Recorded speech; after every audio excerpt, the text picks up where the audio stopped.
Welcome to Talking Business, a podcast produced in Melbourne, Australia. The podcast is available on the Acast site, my own website, the Apple Podcast Store, or wherever you go to get podcasts.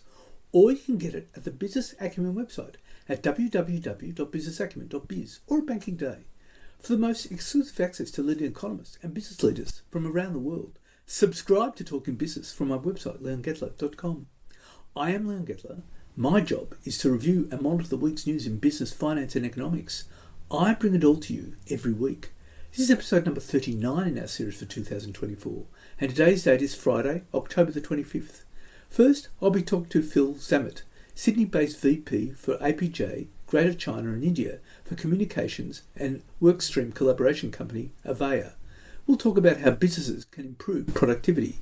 And I'll be talking to Indeed economist Callum Pickering about the latest jobs figures. But first, let's talk to Phil Zammit. Phil, there are huge issues in Australia about productivity. What can we do about it? Yeah, I mean, it's a very broad area, isn't it? When you think about, when I think about, productivity and what it means and relates to human resources, workers, and probably more from a focus around the technology space and technology professionals, Leon, I usually break it up into, it's more than this, obviously, but in two categories. You've got your front office and back office, in that classic customer experience and employee experience context. So like a traditional contact center sitting in the front office, usually the first port of call interaction for customers, for consumers, and then, the knowledge workers, back office functions, like me, for instance, as an example. And I think there's no doubt when you consider over the last 5, 6, 7 years, obviously COVID played a role in this one, that the work from home drift and the blurring of lines, technology really the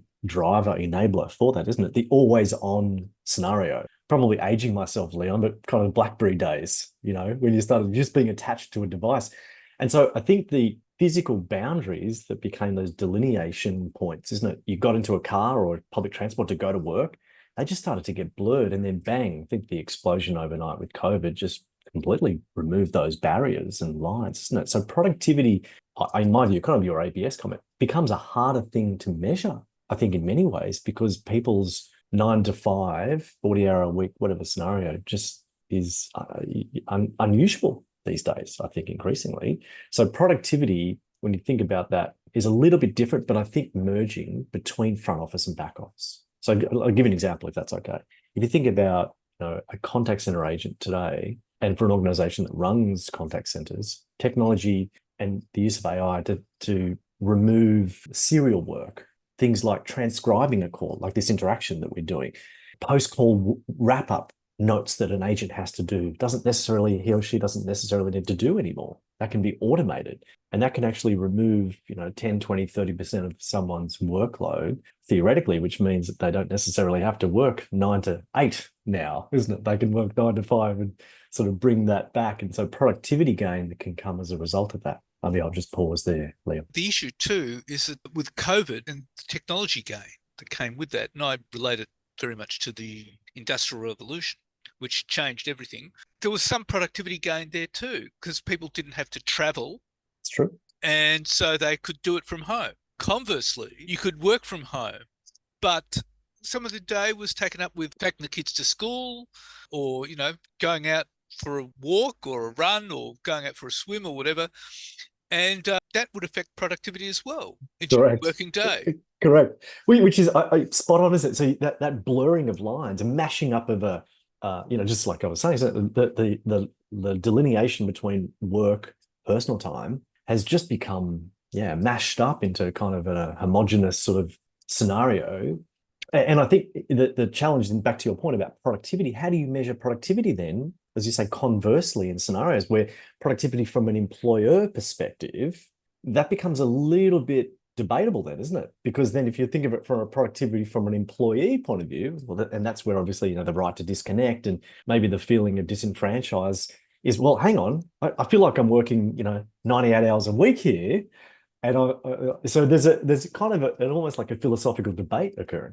The issue too, I might add, is that employers now with technology have the scope to actually track what everyone is doing during the day. Well, it's spot on. And that's why I use, I'm not saying it's right, just my sort of, listening to customers, understanding this, industry for a long time is a lot of those things, to your point, operationally very strong management tool sets around contact centers now are starting to be utilized more and more for non-contact center staff, knowledge workers, isn't it? So that kind of the notion of workforce management, workforce optimization, productivity identification is now being looked at in the back office function increasingly, which used to be very much a very, very small segment of the market, usually very large organizations with deep pockets that could implement that type of productivity analysis. Well, now technology, to your point, and AI increasingly, that is sort of, flatten that. The saying goes, democratize that,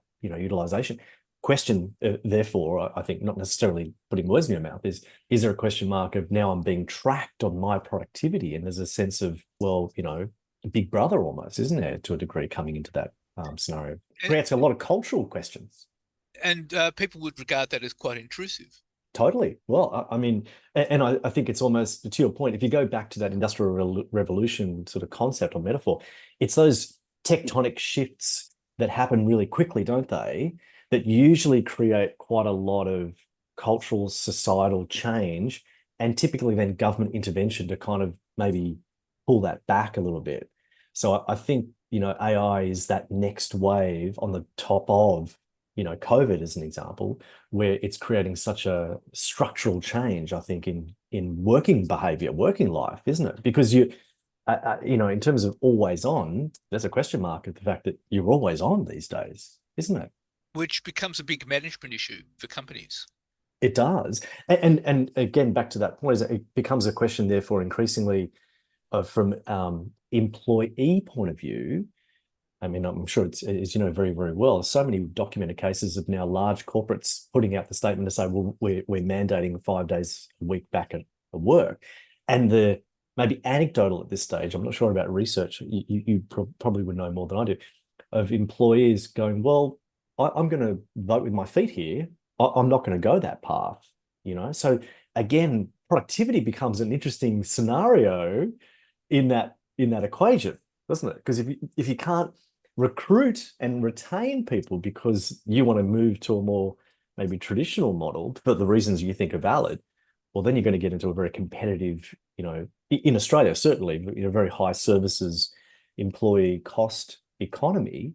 It becomes very, very competitive then, doesn't it? Well, then I wonder how many employees of Amazon would be walking. Well, I mean, Amazon's probably the sort of poster child for the statement, isn't it, in terms of in the last couple of months, isn't it? Yeah. But there's more and more organizations just daily that are coming out and making that statement, aren't they? So companies then would have to actually negotiate something with their workers? Would they have to do that? Well, I mean, you get into as I'm sure you get into a very, very sort of complex territory there based on the nature of the organization, whether it's a public sector organization, unionized, all that type of stuff. If I think about it from a technology point of view, going back to your very, very first point, what we're seeing, and I think just not just anecdotally, but across the board in terms of the research is showing is that organizations all driving towards an improved customer experience and understanding the importance of, and productivity goes into it, an improved employee experience. And part of that is the cultural. I don't want, I genuinely don't want my employees to work 80 hours a week, that type of scenario. How do I manage that in such a way? Because as the research, again, is very clear in terms of optimizing customer experience, employee health, employee happiness is a very, very large input. As we talk about customer experience and EX, employee experience, doing that really well typically leads to better customer lifetime value or business growth. So increasingly the idea of how you don't impose massive workloads on employees for those points of competitive advantage, but also just making employees happy is a really important scorecard. But the issue too with AI and all the technology these days is companies don't need big budgets. Well, it's interesting, is that the again, from my point of view and what I see in industry, and certainly from an Avaya perspective, from a market, feedback point of view, not just limited to, but certainly focusing on enterprise, if you like, and large government agencies, is that the notion to get to those aspirational AI objective use cases is a lot of the time having to re-platform a lot of technology stack, usually a lot of legacy tech debt. So back to that point, again, aspiration, strong high, bang, or now I need to re-platform. That's a 2, 3, 4, 5 year exercise and quite a significant cost to do that.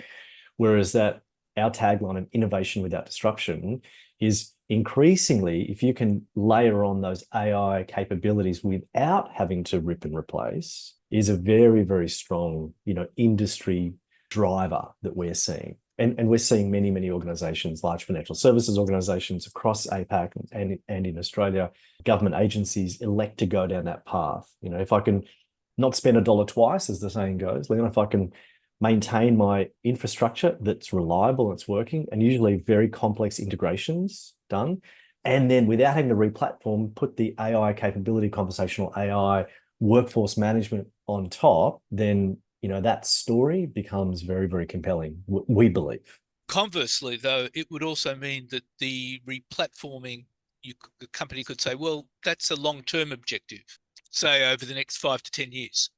It could be, of course. I mean, it's always what's right for the organization, isn't it? It's, as disingenuous as that sounds, it's whatever is right for the organization. I mean, the analogy I have, because I've done it a few times, is building a house, isn't it? Typically, it's double the time and double the budget, right, to build a house. And I think there's a lot of examples that I know of personally of organizations thinking about the re-platforming to get to that aspirational scenario, and it usually taking, twice as long, double the budget. And you get into this trough of functional pain. You usually go backwards for a period of time whilst you're re-platforming. Again, not for all organizations, just in terms of the experiences that I'm across and many examples. But so they don't need to rip and replace, though. No, not from our point of view, and again from an industry perspective. The analogy again you'd be very familiar with, Leon, is sort of the example of 5, 6, 7 years ago, buy versus build.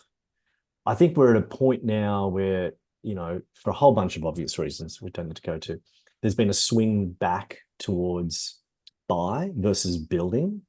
And certainly we believe, and the data seems to be very clear from what we're seeing in the market and our performance globally, is the idea of having to organizations not necessarily re-platforming for re-platforming's sake. If I can obtain the technology outputs for my desire of improved CX or X or digital transformation, if to put a tag out there, isn't it really?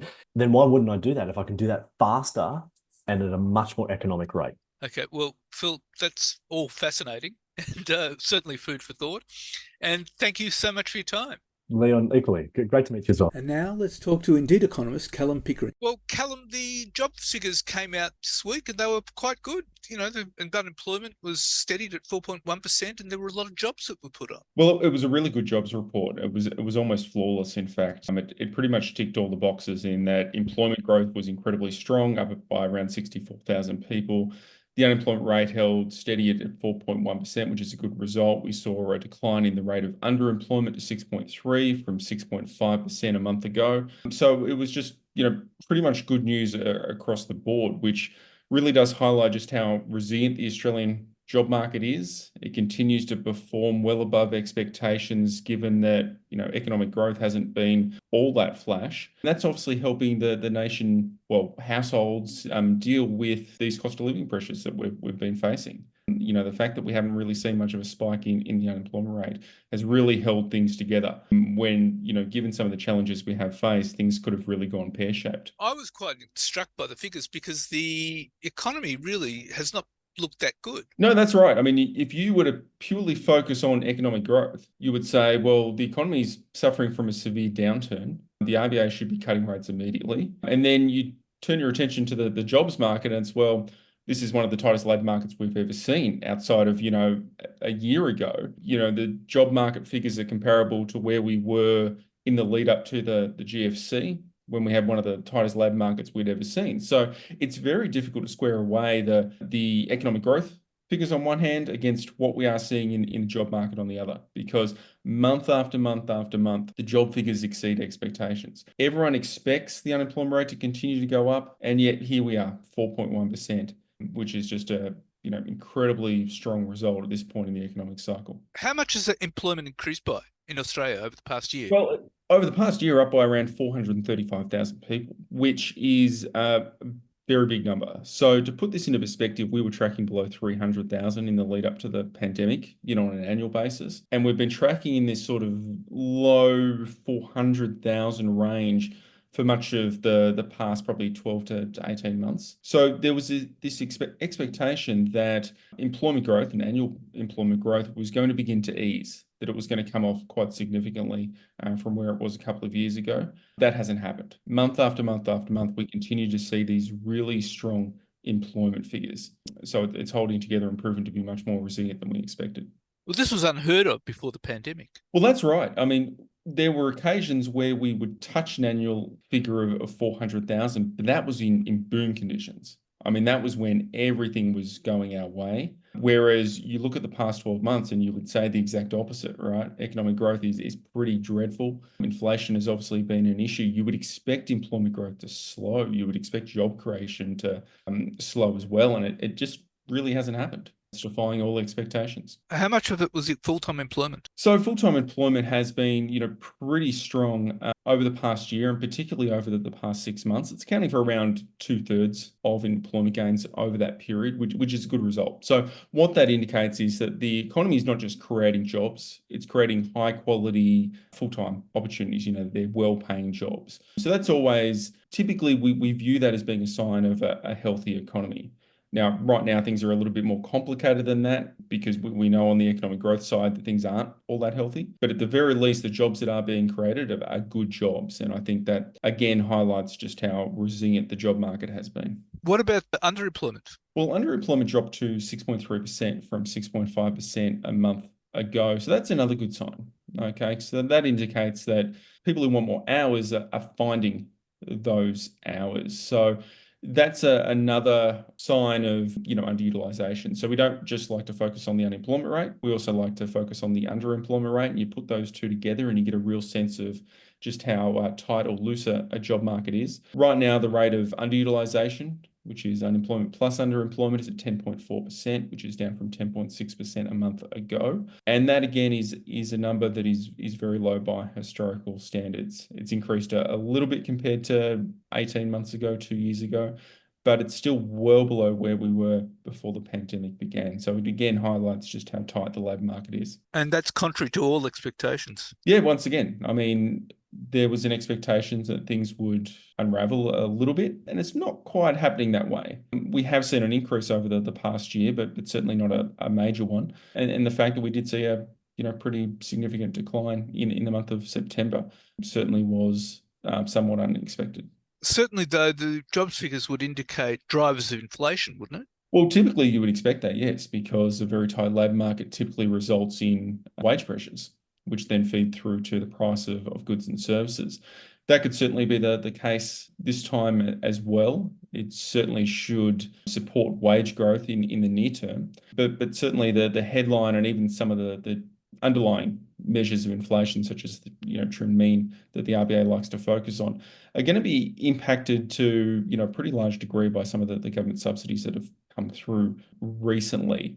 And so anything that we are seeing on the wage side with regards to wage pressures is going to be more than offset by what we are seeing with regards to government subsidies and things like that. So certainly in the near term, we are going to see a pretty big drop in the rate of inflation. The RBA will probably try to look through that because they understand the dynamics at play. But at least, in terms of what the inflation figures are telling us, wages aren't probably going to be a big deal, at least right now. But I think, longer term, the tighter the labour market is, the longer it remains quite tight. The bigger those pressures can get. So at the very least, it means that wage growth is going to be pretty strong going forward. But the big figure was coming out on October the 30th, the quarterly inflation figures. Well, that's right. And it's going to play a big role in what monetary policy looks like going forward. So there is obviously an expectation that both headline and underlying inflation will have eased, quite a bit from where it was in the June quarter. Again, that's reflective of government subsidies and things that are bringing down prices, particularly in the electricity sector. The RBA obviously knows this is going to happen. They've sort of incorporated that into their expectations. But certainly any sort of deviation from those expectations could impact how they view monetary policy. So if inflation comes down more than they anticipated, then that could impact how they think could certainly impact the timing of maybe rate cuts, which many market economists and expect might happen, early next year. On the other hand, if inflation doesn't come down quite as much as anticipated, then that is also going to influence monetary policy as well. So they'll be looking very closely at the trim mean. Absolutely, yeah. The headline figures are going to be too heavily impacted by the government subsidies. The core measures, such as the trim mean inflation measure, is impacted to a far lesser degree. And so that is going to be the measure that the RBA will focus on in the near term as they try to understand what, underlying inflationary pressures look like. Of course, the RBA board meeting is on the Cup Day, isn't it? That's right. Yeah, so it's not far away. The only real major economic data that's going to come through between now and then is going to be those inflation figures. So right now, I mean, there's no expectation that the RBA will do anything on Cup Day. But certainly we'll be looking at the language they use, how they're talking about the economy, and that will be influenced obviously by the inflation figures out at the end of the month. Your expectation is the RBA will probably keep rates on hold? Oh, certainly on Cup Day, yes. I think it would be far too soon, even if we saw an inflation figure that did deviate, considerably from expectations for the RBA to make that move. So I don't think anything will happen on Cup Day. But certainly the meeting that follows and the meeting after that in early 2025 could certainly be live meetings if we do see a big shift away from expectations. So it'll certainly be very interesting to see what that data shows at the end of the month. Well, the consensus of economists is we can probably see a rate cut around about February. That is the expectation. Now, obviously that can be impacted by a variety of things. And I know that some market economists are a little bit iffy around those predictions after the latest labour force figures because of just how strong they were. But that is generally where people think things are headed at the moment. I think there's probably a few boxes that the RBA needs to tick before they're going to be completely comfortable cutting rates. Seeing lower service sector inflation, I think, is going to be really important. It's come down, but not quite as much as the RBA would like. And so there is sort of a persistent element to this inflation that the RBA wouldn't be entirely comfortable with. And the other thing that I think is going to be really important is productivity growth. So one of the problems we have right now is we have that really terrible economic growth that we're experiencing. We've got, near record employment growth, but you combine those two together, you get very bad productivity growth. And so the RBA is going to be a little bit concerned around that dynamic combined with the quite strong wage growth that we are experiencing because they know that can fuel inflation. So those are probably two things I'd like to see improvement on. I think the RBA would like to see improvement on as well. So there probably needs to be movement on that before the RBA genuinely thinks about rate cuts. Obviously, some market economists think that may be the case early next year. I think maybe a little bit later, but obviously there's a lot of uncertainty as well. So maybe a little bit later, say about April or May, maybe. Yeah, I mean, it's hard to predict 6 months ahead, and economists aren't very good at predicting at the best of times. But yeah, I'm just a little bit more pessimistic about the possibility of a rate cut in early 2025 than it seems other economists are, probably because I'm just a little bit more concerned around that productivity wage growth dynamic than maybe others are as well. So that's probably colouring where I sit on this. Wage growth is at risk is around 4%, isn't it? It has been, yeah. There is a expectation it will soften quite a bit over the remainder of the year, but certainly remain at an elevated level by historical standards. Well, Callum, it's been great talk to you again, and thank you very much for your time. Thank you. So what's happening in the news? Well, the world's $100 trillion time bomb is ticking as the International Monetary Fund meets finance chiefs in Washington this week.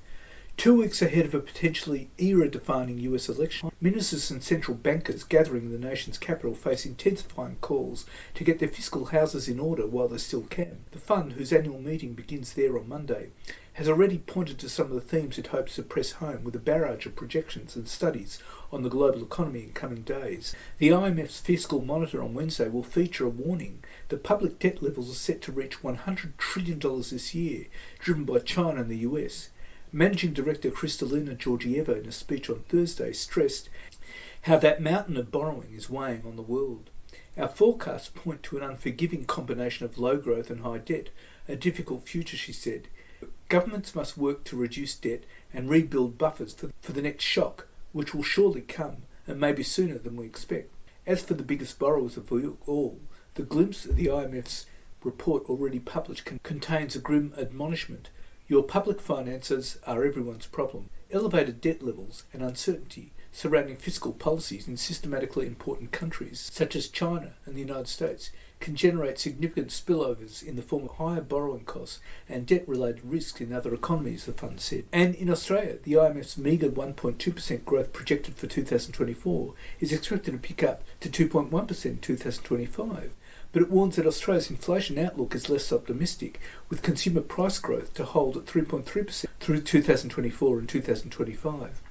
And Qantas has been ordered to pay $170,000 to 3 of 1,700 workers who were illegally fired during the pandemic amid a push for the airline to fork out more than $100 million in compensation in what is shaping up as the biggest industrial relations loss in Australia's history. The estimate of the record damages bill is based on Federal Court Justice Michael Lee's judgment on Monday that the outsourced workers would have remained unemployed for 12 months if not for Qantas's unlawful action, and they deserve between $30,000 and $100,000 each for the hurt and distress they suffered. The ruling comes 3 years after Justice Lee found that Qantas sacked the workers to prevent them from exercising their workplace right to take industrial action. The airline appealed the case all the way to the High Court, where it was defeated in a unanimous ruling in September last year. Justice Lee's latest judgment revealed for the first time notes from an internal Qantas meeting, where one executive argued the airline would never have another time like the present to sack the ground staff, while other advisers warned it was taking an extraordinary legal, political and industrial risk. TWU, or Transport Workers Union, New South Wales Branch Assistant Secretary Nick McIntosh said on Monday that the $100,000 for non-economic loss was unprecedented, and the union expected the total compensation bill, which is still to be worked out, to exceed $100 million. The union will push for similar-sized penalties. We'll be saying to the court, given this is the biggest illegal sacking by a country mile in Australian history, that Qantas should now pay in excess of $100 million in penalties, he said. This should be worth more than $200 million when all is said and done. Morris Blackburn principal Josh Bornstein, who acted for the union, said the court had comprehensively thrown out the Qantas argument that it should award no compensation. Qantas Group CEO Vanessa Hudson said, "We sincerely apologise to our former employees who were impacted by the decision, and we know that the onus is on Qantas to learn from this." Qantas directly employed 400 ground workers who earned an average annual salary of $80,000. It contracted a further 1,300 labour hire workers who earned an average $55,000 a year. Based on these average figures, the workers' economic losses total $103 million. A Qantas spokesman said individual compensation amounts would vary based on when or if the sacked worker found another job and how much they were paid in the first place. Justice Lee also set compensation for workers' non-economic loss based on 3 test cases at an eye-watering $30,000, $40,000 and $100,000, depending on how severely affected they were. That equates to $51 million in non-economic losses if all 1,700 workers were awarded the minimum $30,000. Qantas and the TWU will enter talks on the total compensation figure over the coming weeks, but the court will determine the amount if there's no agreement. Justice Lee is then expected to rule on the penalties the airline must pay for the breaches. Kingston Reid, managing partner Alistair Booth, said the $100,000 Justice Lee awarded for hurt and distress was exceptionally high, well past the court's previous record under adverse action laws of about $50,000. And Woolworths and Coles fooled customers into buying everyday groceries by using fake discounts spanning almost every aisle of supermarkets, from tampons and fly spray to pet food and even infant milk formula, which lured shoppers with misleading discounts as high as 39%, new court documents reveal. Items such as pet food, a popular range of Coca-Cola, Oreo biscuits and fly spray were offered by the supermarkets on discount, when in fact they were still more than 29% more expensive than the regular price that had featured on the supermarket shelf for as much as 2 years before.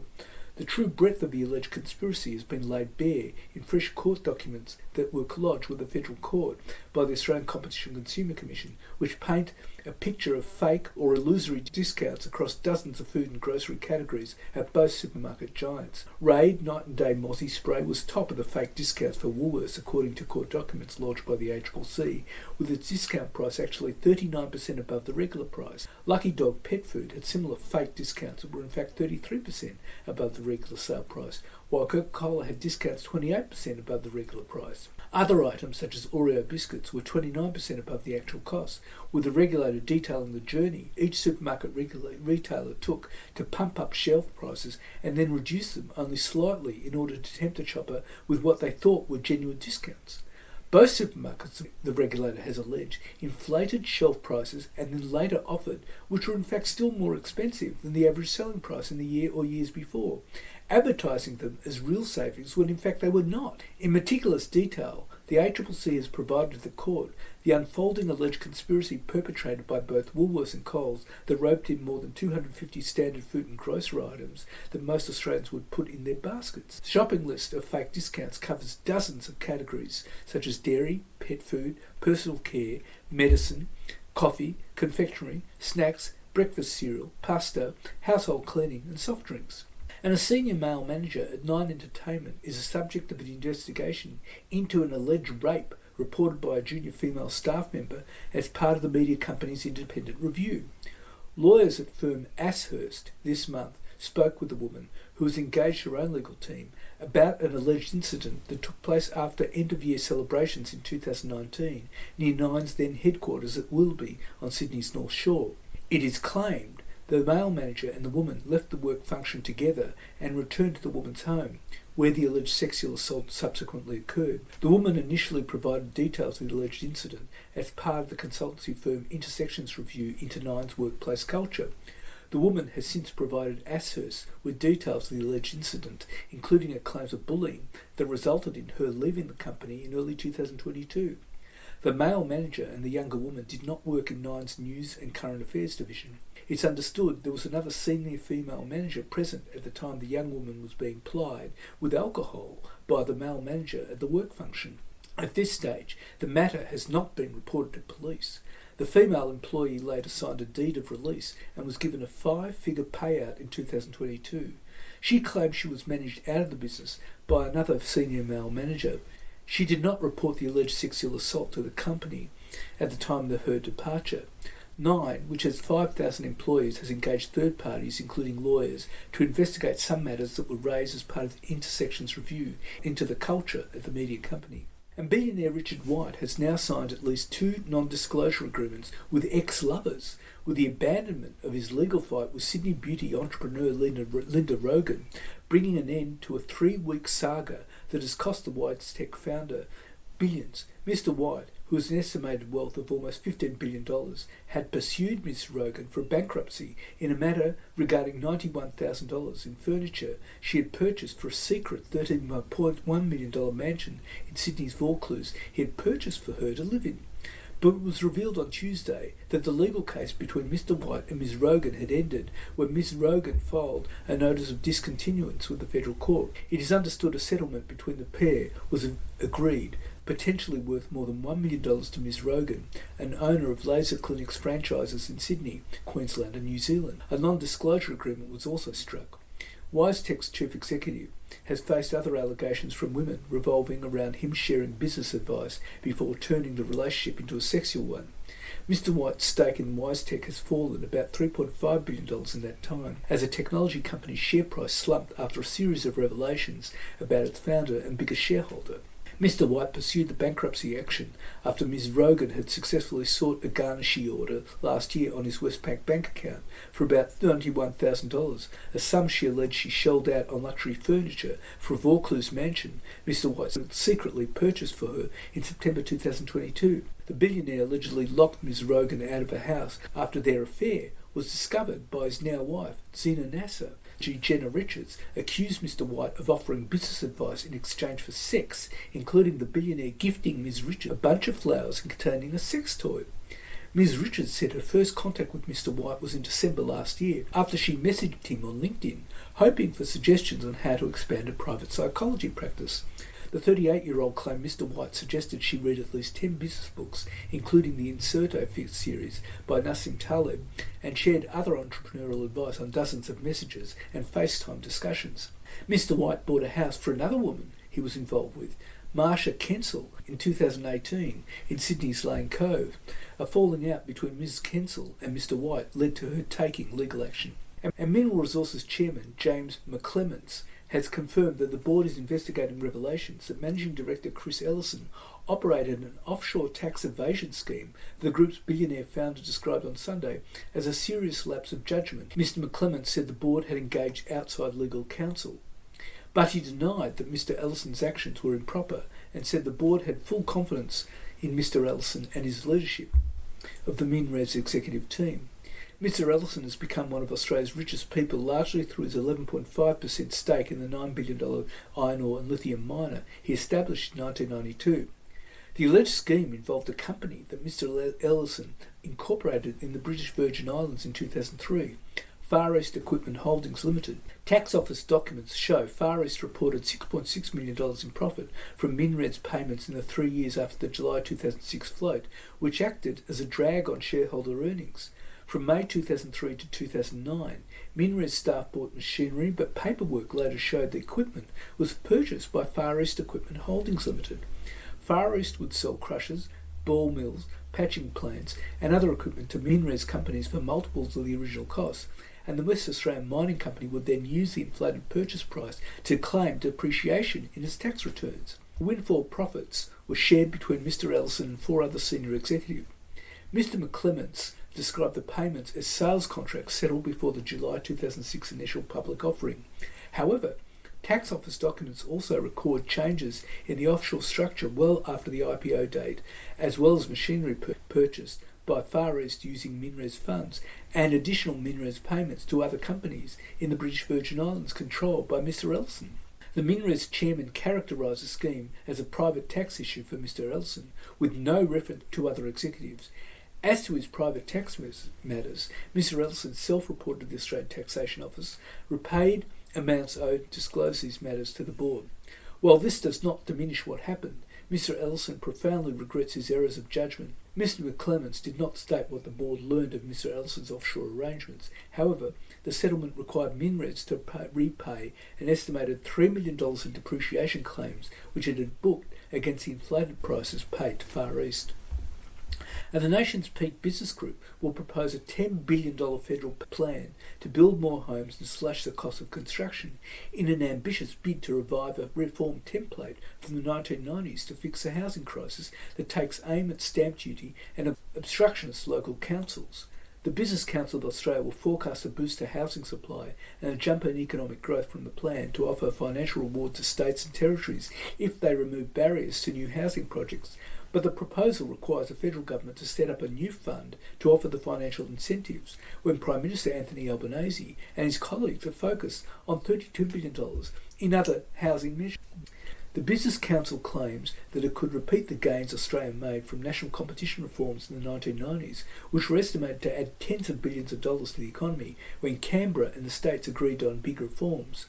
In a sign the proposal might find support within the government, Treasurer Jim Chalmers has talked in recent weeks about the need to revitalise national competition policy to help Australians with the cost of living. The government has played down the prospect of changing the rules on investment properties by overhauling negative gearing and capital gains tax, but has also signalled more housing policies before the election because of the scale of the crisis. BCA Chief Executive Bram Black said states and territories were already making headway but would need to do much more if the federal government was to meet its stated target of adding 1.2 million homes over 5 years. And that's it for this week. And next week I'll be talking to Michelle May, principal from Michelle May Buyers Agents. We'll talk about how to be on the ground with buyers and why there is an emotional connection with property. And I'll be talking to Rabobank economist Michael Every about the latest with the China's economy and what impact will the US election have on China. For the most exclusive access to leading economists and business leaders from around the world, subscribe to Talking Business from our website, leongettler.com. If you like Talking Business, please leave us a review with Apple Podcasts. Thank you in advance. In the meantime, you can find me on Facebook, Twitter, or X as it's now known, Instagram, LinkedIn and YouTube. If you want to contact me, email me at leon@leongettler.com. I answer all emails. Also in my spare time, I have a copywriting business. If anyone needs newsletters, blogs, articles or advertorial, email me. Wishing you all a safe and healthy week and looking forward to bringing Talking Business next week.